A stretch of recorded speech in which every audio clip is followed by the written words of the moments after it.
আসসালামু আলাইকুম।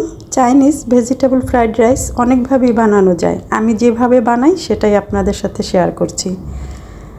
বানানোর জন্য প্রথমে যা করতে হবে, এখানে 2 কাপ চিনি গুঁড়া চাল নিয়েছি। চালটাকে আমি পানি দিয়ে আলতো হাতে ধুয়ে কিছুক্ষণ ভিজিয়ে রেখে তারপর এটাকে ছাঁকনিতে করে ছেঁকে একটা চালুনে রেখে দিব।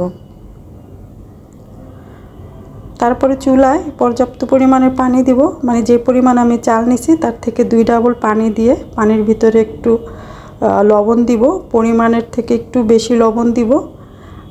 দেখব যে পানিটা একটু পানি কটা হয়েছে নাকি লবণ কটা, তখন এই পরিমাণ লবণ দিতে হবে। আর দিব এখানে তেল, 1 টেবিল চামচ তেল দিয়ে পানিটাকে ভালো করে নেড়ে বলক আনা পর্যন্ত অপেক্ষা করব। বলক আসলে ধুয়ে রাখা চালগুলো দিয়ে তারপর একটু নেড়ে চেড়ে চালটাকে 80% মতো সিদ্ধ করে নিব।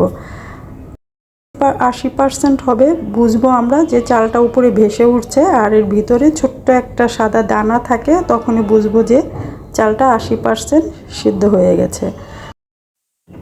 চালটাকে আমরা দ্রুত পানি ছেঁকে এটাকে একটা বড় একটা থালার ভিতরে বিছিয়ে ফ্যান ছেড়ে ঠান্ডা করে নিব, নয়তো চালটা আরও বেশি সিদ্ধ হয়ে যাবে, তখন রাইসটা ঝরঝরা হবে না।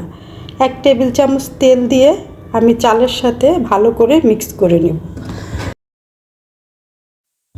এবার একটা ডিম ফেটিয়ে সেটাকে ঝুরা বানিয়ে নেব।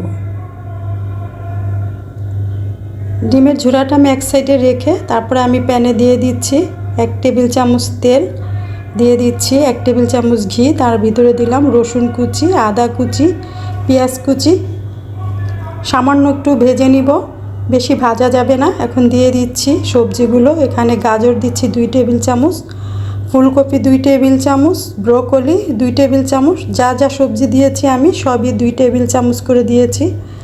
এখানে মটরশুঁটিও দিলাম 2 টেবিল চামচ, পাতাকপি 2 টেবিল চামচ।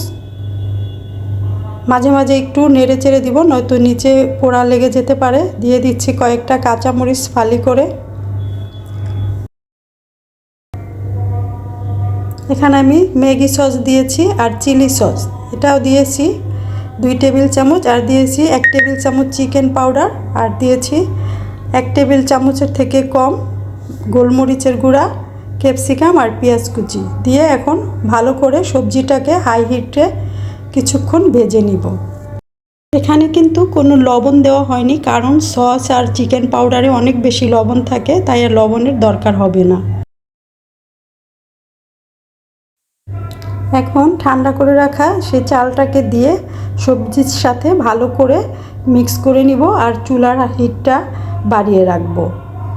এ পর্যায়ে আমরা কিছুক্ষণ এই সবজির সাথে রাইসটাকে ভালো করে ভেজে নিব। আর এখানে শেষ পর্যায়ে আমি দিয়ে দিব ডিমের সেই ঝুরাটা, আর দিয়ে দিচ্ছি 1 চামচ চিনি। এই তো রাইসটা আমার খুবই ঝরঝরে হয়েছে, খেতেও কিন্তু খুবই ভালো লেগেছিল, তাই শেয়ার করলাম আপনাদের সাথে। রেসিপিটা যদি ভালো লাগে কারো, তাহলে চাইলে আমার চ্যানেলটি সাবস্ক্রাইব করতে পারেন। তো আমি পরিবেশন করে নিচ্ছি, আর আমার পেজে ফলো দিয়ে রাখতে পারেন।